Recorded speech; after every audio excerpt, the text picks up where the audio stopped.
rise defiantly against all those that threaten the peace of our kingdoms. We venture to a new, alien world and cast the Lords of Shadow and Flame back into the abyss. It was we who held the line, as death itself rose like a tide to swallow everything we held dear. We have endured the breaking of the world, and must now face the Destroyer and end his cycle of destruction. But soon, we will face a new chapter. An adventure unlike any we've known thus far. A mystery shrouded by superstition. A land of forgotten power and ancient magics. And a people that may well change the fate of us all.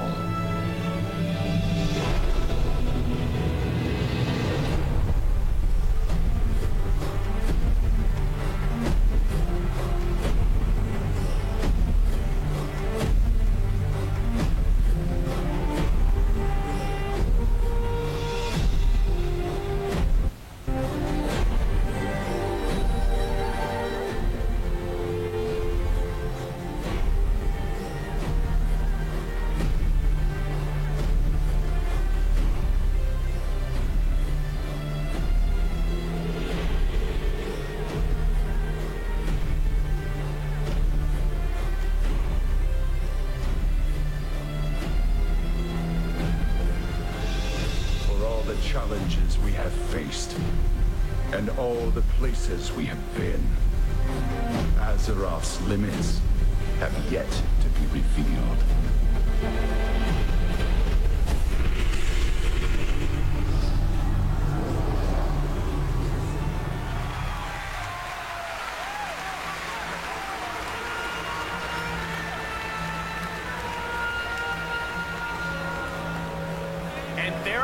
The announcement of the next World of Warcraft expansion, Mists of Pandaria. It is coming soon. Big way to close the opening ceremonies, Cat Hunter, and the fans now get to experience the rest of BlizzCon, all the amazing tournaments, and a chance to actually play Mists of Pandaria for the first time, right? Yeah, I'm assuming that's what's on those computers that we see right over there. So Mists of Pandaria, they're probably the starting zone. That's usually what we see whenever they announce a new expansion. That's what I love. Blizzard makes an announcement like that. It's not just a trailer. Now the game is available for the fans. And if you guys have a lot of questions around that new expansion pack, stick around because Chris Metzen is making his way over to our DirecTV stage to answer your questions. So send them to us on Twitter, at Jeff Keighley, at Cat Hunter, and we'll ask Chris what you're wondering about, because that's a big announcement.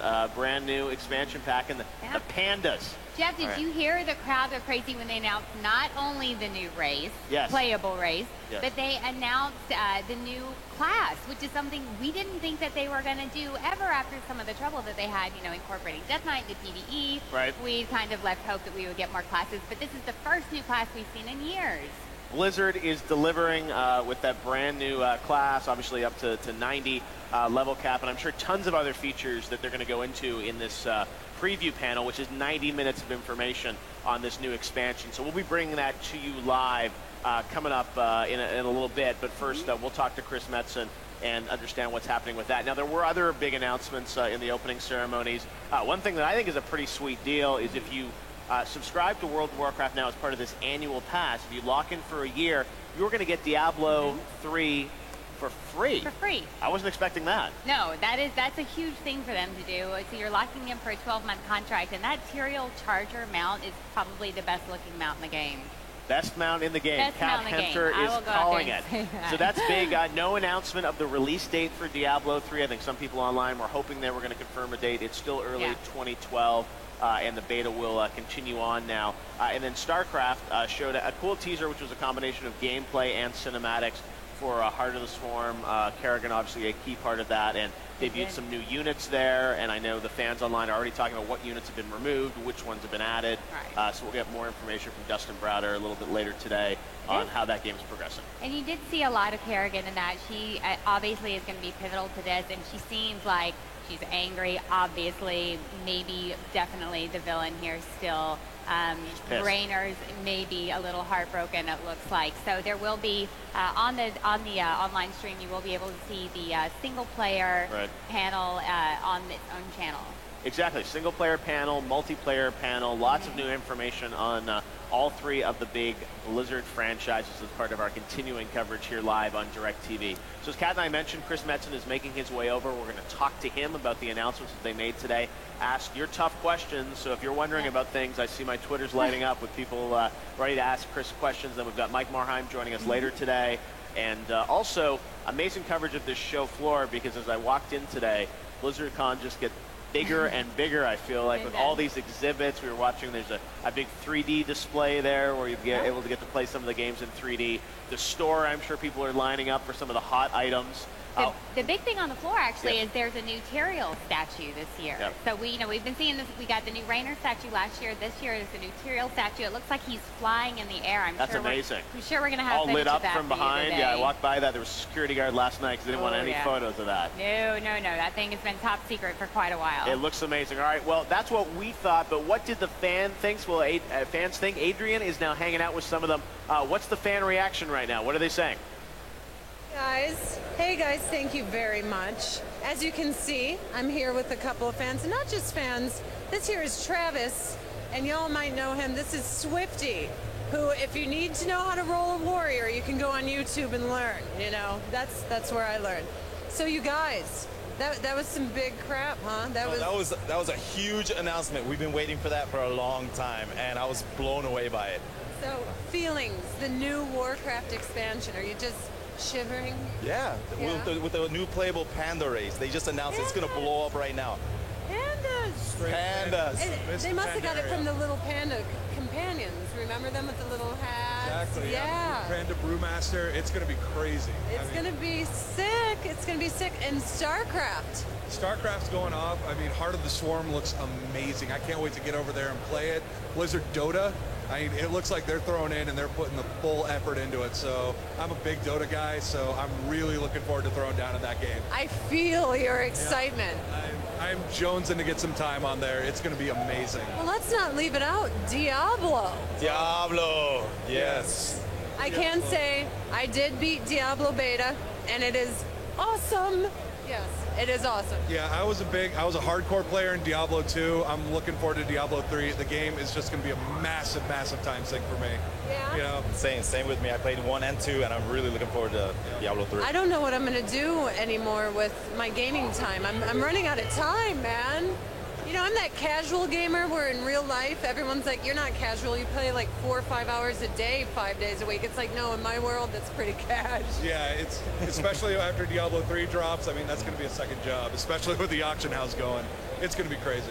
The auction house, that is awesome. Players are going to actually be able to make money while playing Diablo, which is amazing. Yeah. I'm so glad they added that feature. I'm glad too, because I've always joked, like, let's auction in real life, let's herb gather, as we were saying last night. But my favorite announcement of today was the whole Kardashian marrying a gamer. I don't know if anybody knows, but I am now on the market. I may not be a Kardashian, but I am looking for a gamer to not yell at me when I game. Are you guys single? I'm not, no, definitely taken. But I mean, that speaks completely to esports really coming into the mainstream. I mean, StarCraft has really blown it into the mainstream, and it's going nuts right now. It's really, it's catching a lot of eyes. A lot of more mainstream people are going, and I think this is just going to add more publicity to it. All right. Well, thank you very much, you guys. And yeah, this was awesome. This was rad. Back to you guys. All right, thank you very much for the fan reaction, Adrian. And look at that, right over from the main stage, it's Chris Metzen. Chris, good to see you. Good to see you. So the fans got pretty hyped up there, pretty excited. You felt like you delivered some good news to them this year? You know, there was a lot of energy in that room. It's insane. I think this year compared to last year, you know, we had the Demon Hunter reveal. We had some things to talk about last year, but this year was just stocked. You know, every one of these products just had, you know, something to show, and they were very, very exciting video clips. So I think the room was just, you know, energized, amped up, you know, ready to devour this stuff. So you had your hammer. Well, and the hammer doesn't hurt. So. Yeah, never hurts. So Jeff and I are obviously here at the desk. You're in there on stage. What did you feel the most wave coming at you from? Which announcement do you think resonated the most? Your entrance, right? Besides your entrance. Yeah, that's it. When I was backstage, you know, the Pandaria thing played out, so you can feel that from backstage. But having been up there, really, so I'm backstage for most of the big blasts of sound and fury. But really, you know what it all is? Alliance. Yeah. Horde. I mean, just waves of energy, waves of just people geeking out. You know, it's their identity, right? It's what they're here for, and that's bigger than any single product, right? It's, you know, that identity is almost bigger than Warcraft the game, right? Yeah. It's a thing in the world now, and all these players are just it's their show.